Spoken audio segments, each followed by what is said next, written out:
दीनानाथ जी hero के बहुत प्रसिद्ध कारीगर थे। उनके हाथों में करिश्मा था कि उनके तराशे हुए हीरे जो भी देखता हैरान हो जाता। ऐसी कारीगरी देख ग्राहक भी मुंह मांगी रकम देने को तैयार हो जाते और सुनार को मोटा मुनाफा मिलता। इसी वजह से दीनानाथ द्वारा तराशे हुए हीरो की मांग हमेशा बाजार में बनी रहती थी। वो सुनारों से हीरा ले आते और अपने घर बैठकर उसको तराश कर सुनार को वापस दे देते। उनका बेटा सुरेश अभी स्कूल में पढ़ता था, लेकिन जब भी दीनानाथ हीरो को तराशा करते तो वह उन्हें बहुत ही ध्यान से देखता। उसकी उत्सुकता और हीरो के प्रति लगाव देख वो उसे भी अपने हुनर की बारीकियां समझाने लगे।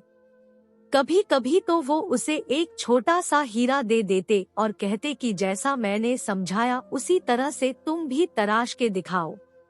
और सुरेश बहुत लगन से हीरा तराशता। जैसे जैसे वक्त बीतता गया उनका सुरेश भी अच्छा कारीगर बन गया और दीनानाथ जी बहुत खुश थे। अब वो सुनारों से ज्यादा हीरे लाते और दोनों बाप बेटा मिलकर उनको तराशते। लेकिन अब तक उन्होंने सुनारों को अपने बेटे की कार्यकुशलता के बारे में नहीं बताया था।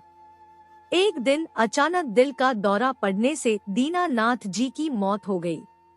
बेटा गम में डूब गया। उसे पिता की मौत का सदमा इतना गहरा लगा कि वो हर वक्त दीवार पर टंगी अपने पिता की तस्वीर को ही निहारता रहता।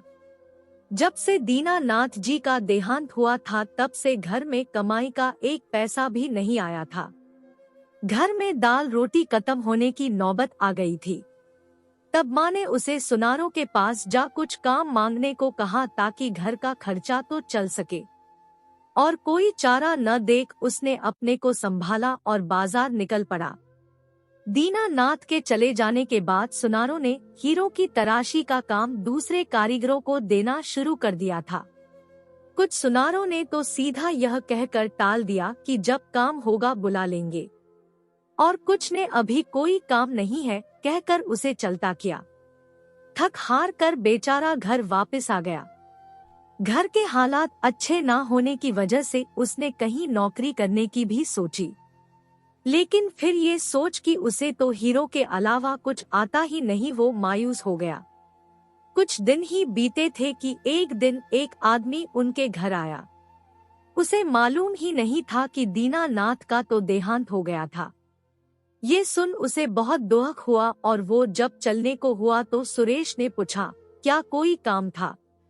तब उस आदमी ने बताया कि वो पास के शहर में सुनार है और अक्सर दीनानाथ से अपने हीरो का काम करवाता था। ये सुन सुरेश ने उसे आग्रह किया कि वो एक हीरे का काम उससे करवा के देखे। सुरेश ने उसे ये भी बताया कि अपने पिता से पूरी कारीगरी उसने सीखी है। ये बात उस सुनार को ठीक लगी और उसने सिर्फ एक हीरा सुरेश को दिया और कहा कि इसे तराश कर कल मुझे दुकान पर दे जाना। अपने पिता को प्रणाम कर सुरेश काम में जुट गया। सारी रात लगा उसने उस हीरे को तराशा और सुबह उस सुनार के पास पहुंचा।